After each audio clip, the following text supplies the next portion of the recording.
Coming up, call me a cynic, but I call BS on that one.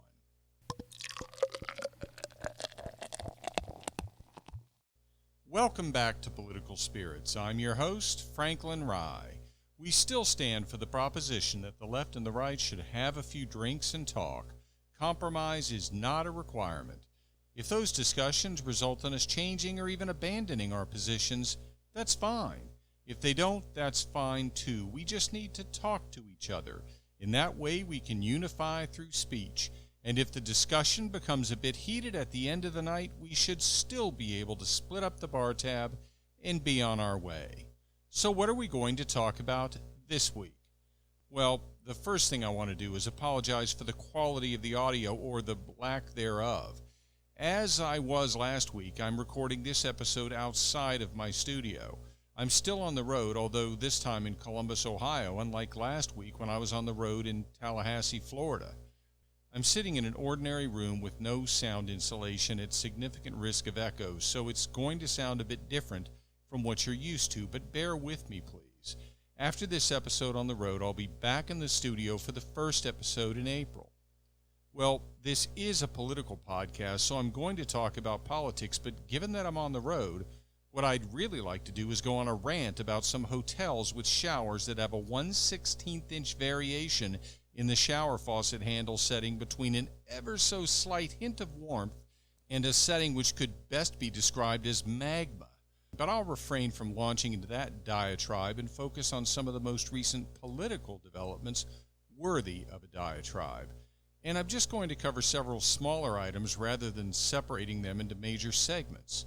So once again, what are we going to talk about this week?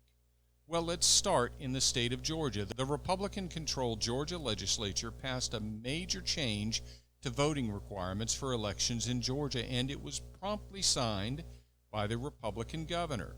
The revised requirements now include a mandate of a photo ID for absentee voting by mail, a logical requirement given that photo ID is required to vote in person.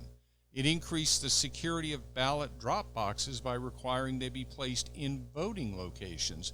Once again, a logical requirement given how critical it is to maintain ballot security. It also included a provision widely criticized by the media and Democrats, but I repeat myself, which prohibits providing food or drink to people standing in line to vote. While that may at first seem cruel or mean-spirited, I get the point. Providing food and drink to people for the act of trying to vote smacks of bribery. It also raises the question of the propriety of food and drink being distributed disproportionately to voting locations which are disproportionately likely to garner votes for one party versus the other party. In other words, political actors or interest groups could ensure that they only distribute food and drinks in precincts where their preferred candidates are likely to receive the most votes. As noted, that smacks of bribery and undermines equal standards for all voters within the electoral system. It provides for the state election board taking over county election boards if they're underperforming. I understand why some are concerned about that aspect of the new law, but the bottom line is that being from South Florida, I am extremely aware of how bad it can be when election officials in a county don't do their jobs. And I'm extremely aware of how effective it can be when the state, in the case of Florida, through the governor, can push out those election officials who aren't doing their jobs.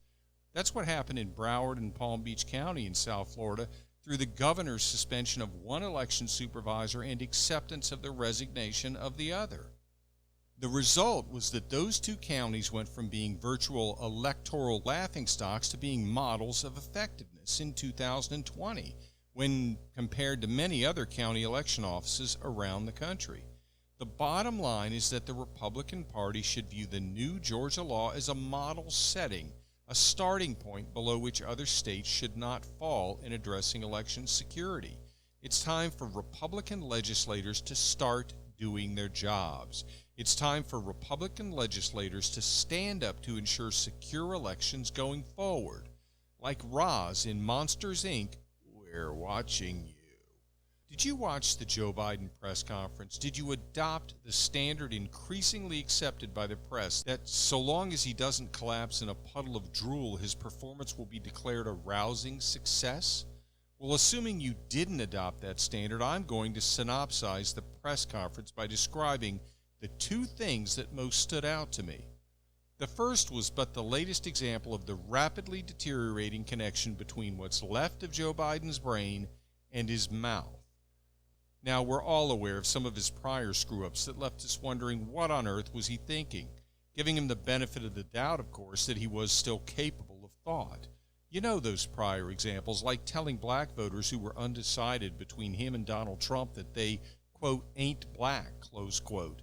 A statement that frankly is far more worthy of condemnation than the vast majority of the words of Republican candidates that Democrats have labeled as racist. And who can forget when Biden created a brand new word when giving a speech at one of his rallies during the campaign?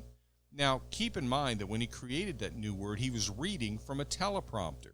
Just how impaired must you be to read from a teleprompter and somehow create this mother of all Scrabble winners? I kid you not. True and in on Ashu photo pressure. Close quote. I'll spell it for you. Of course, this is the spelling based on his pronunciation because the word doesn't exist, but it's TRUANINONASHUFODOPRESSURE.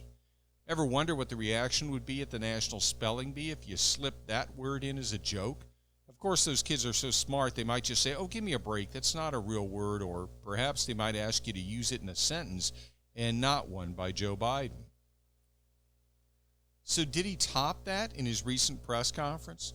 Well, you be the judge, and keep in mind that he was using an extensive set of cheat sheets, not just a couple of notes, but extensive notes, which he literally read from on multiple occasions, and they included photographs of the members of the press with notes indicating which ones to call on.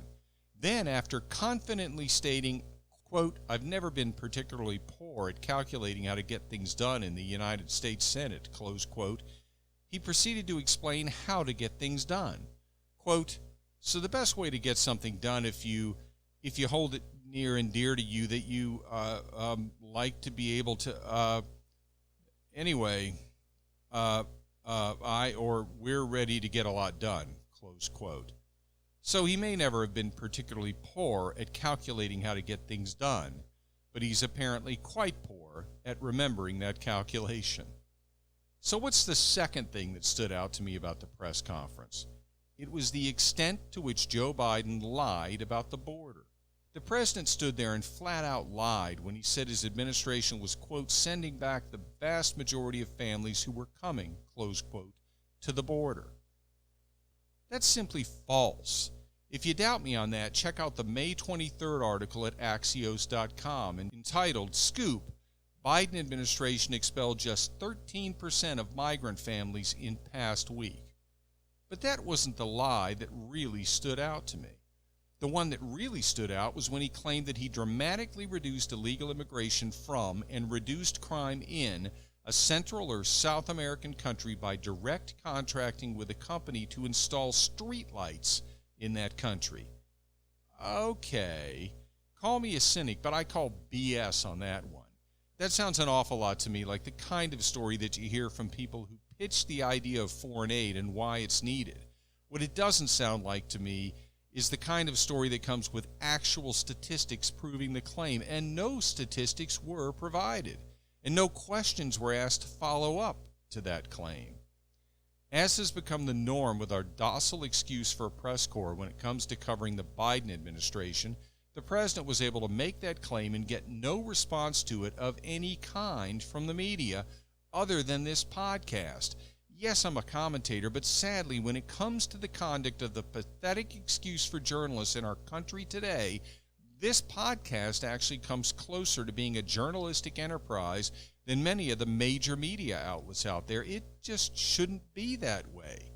So last week, I talked about the fact that I would be traveling through several red states, staying in a couple, and staying in a blue state, Illinois.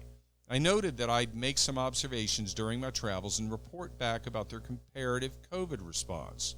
So one note I'd make is that Illinois would typically be the state with a radically different level of economic activity because its lockdowns were so aggressive compared to those of the red states through which I was traveling, such as my home state of Florida and Tennessee. However, Illinois recently lifted their lockdown, so the differences between the states were dramatically reduced. Just a few observations. I did encounter locations in small towns in Alabama where gas stations had signs on their windows which thanked people for wearing masks, but didn't state they were required to wear masks. I did encounter one woman in a gas station convenience store who didn't wear a mask. Neither I nor anyone else there freaked out about it. However, also in Alabama, I encountered a Zaxby's chicken outlet with a cordoned off and closed dining room and closed restrooms, presumably because of COVID. Across the street, the Arby's was wide open. In Illinois, I missed out on bowling in part because of capacity limits and other COVID restrictions in the facility. While an activity with family would have been fun, the fact that I actually missed out on bowling ensured it wasn't exactly a crushing blow. At one restaurant in Champaign, Illinois, signs indicated you had to make sure that you covered your face with a mask whenever the server came to your table. I hadn't seen that before. I'd note that in Florida, the assurances given by restaurants seem to be focused on reassuring customers about safety, noting, for example, their food handling and masking procedures to reassure the customer base that they are COVID safe. Conversely, in Illinois, there's an increased likelihood of seeing communications that talk about protecting the safety of the serving staff. That flips the approach taken in Florida, and I would speculate may come from the union influence in the state of Illinois. The level of economic activity, as evidenced by traffic and people on the streets in Florida, dwarfs the level in Illinois, but keep in mind I didn't reach Chicago. I think you'd be hard-pressed to ever find places like Champaign, Illinois, with the level of economic activity of at least South Florida, where I'm based. A comparison to Tennessee might be more appropriate. There as well, the level of congestion, the level of business activity seemed to dwarf that in Illinois. And I have to believe that a substantial part of that was because of the different COVID response. The volume of traffic on I-24 north of Nashville to the Kentucky line on a Sunday night was shocking. I saw nothing that indicated that level of busyness, that level of congestion in Illinois. I noticed something else in Tennessee during a quick fuel stop north of Nashville. The building contained two businesses, the gas station convenience store, and right next to it, a shop with a sign noting that it sold guns, ammo, and knives. I was reminded of the movie quote from Mark Wahlberg playing a former Marine sniper in the 2007 film Shooter. That quote, upon arriving at a cabin of a reclusive firearms expert on a mountain in Tennessee, Wahlberg says, quote, "Welcome to Tennessee, patron state of shootin' stuff," close quote. If you're from Tennessee, even if you haven't seen that movie, you've probably just let out a knowing chuckle. And if you've listened to this podcast before, you know that I'll be back next week with content that may or may not produce a chuckle, but will always provide you with conservative commentary and a reminder of the importance of talking with your fellow Americans. I look forward to talking with you again next week with that next episode of Political Spirits, this time from the studio. Please be sure to listen and tell your friends to do so as well, and like the podcast on Facebook at Political Spirits, and follow me and the podcast on Twitter at Franklin Rye. And remember, all episodes are now on YouTube as well, and the YouTube channel is named Political Spirits Network. If you're watching on YouTube, be sure to like and subscribe and hit the notification bell, and select all after you hit the bell. This is Franklin Rye. Thank you for listening.